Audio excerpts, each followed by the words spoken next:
Well, I think what we've seen in the hour that the Chancellor was on his feet was this is the Tory Brexit bed and everyone's going to have to lie in it. Growth is down, deficit is up, debt is up, and really, although he's put some slight infrastructure spending into the economy, of which £800 million will go as Barnett consequentials to Scotland, it's a drop in the ocean to what's required. I'm glad he's come round to some infrastructure spending. We've been calling for that since 2010 to boost the economy, to boost the infrastructure, to boost employment, but it's too little too late, and he's failed again on everything that they set back in March at the budget. It's down, down, down, and the Chancellor really needs to try and find a different way to try and manage the budget rather than austerity. You mentioned too little too late. May it not be a canny political move and saying, well, actually, I'll keep some stuff in my locker in case it gets even worse, and then at the next budget or next financial statement, if things aren't looking good, I can put those in. Does it not make political sense to actually say, well, I'll keep a little bit in the back? Well, it maybe makes political sense, but this is the consequences of Brexit. Everyone who said, let's vote to leave the European Union and we'll have a rosy economic outlook and Britain will be at the height of the G20 in terms of growth, well, that's now all falling apart because he's now just about to borrow £122 billion more that was forecast just a few months ago. The deficit is stubbornly high still at well over £65 billion. He said he would eradicate that in 2010. So this Conservative budget is just, again, a Groundhog Day of them failing all their targets and not doing what's in the interest of the British people. We know that Brexit's a bad thing. It's bad for the UK. It's bad for Scotland. And this autumn statement just shows you how bad it actually is going to be. Yeah, but he can actually do nothing about Brexit.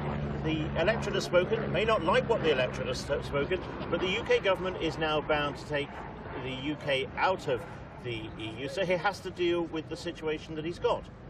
Well, of course he has to deal with the situation that he's got, but if the previous Chancellor, his predecessor, wasn't so gung-ho in terms of austerity and his lack of ambitions for investment in terms of infrastructure to create that employment and that growth, we'd be in a much better position than we are now. He's downgraded growth by over 2.2% between now and 2020. That's a significant impact on the economy, which is unsurprising then that the debt is still continuing to rise and the deficit is stubbornly high. It's good news for Scotland in terms of the £800 million of additional capital spending. The Scottish Parliament, of course, now has the entirety of income tax, so they can make different choices if they so wish in terms of public spending. And I was delighted to hear that the Edinburgh City deal that my colleagues in Edinburgh and myself have fought for so long looks as if it's going to be signed, and Stirling are on the march to get one as well. So there was some good news in this budget, but the fundamentals of austerity, of debt, of deficit and of missing all their targets is still the key principle in his budget. We are getting to the point in Scotland now that every city is going to have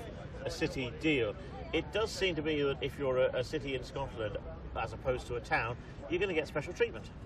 Well, these are city regional deals, so the Edinburgh one takes into account Fife, it takes into account the borders as well, so it's much larger than just Edinburgh. So there are impacts for the wider regions, and that's what these deals are, why these deals are attractive. The Aberdeen City deal, as an example, spreads for the whole of Aberdeenshire, so it does go into the towns and smaller places that we do require to have investment in. But the key thing about city deals, and the key thing about this autumn statement, is you have to invest in the infrastructure of the future to create the jobs and growth of the future. That's what these city deals are.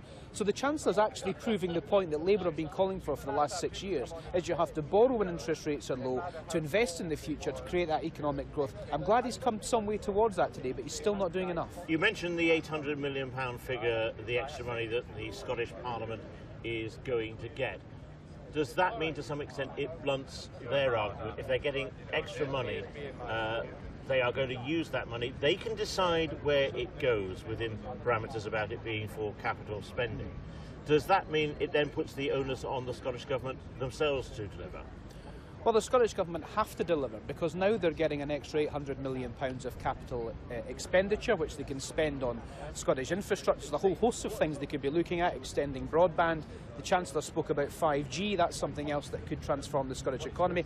Getting the rural places that don't even get a mobile phone signal onto the network properly could be really good for economic growth. But the two key things now that we have to look at in terms of the Scottish parliamentary perspective is firstly, the Scottish Parliament has to use the powers that it's got to take a different path from the Conservatives' austerity down here. They've so far refused to do that.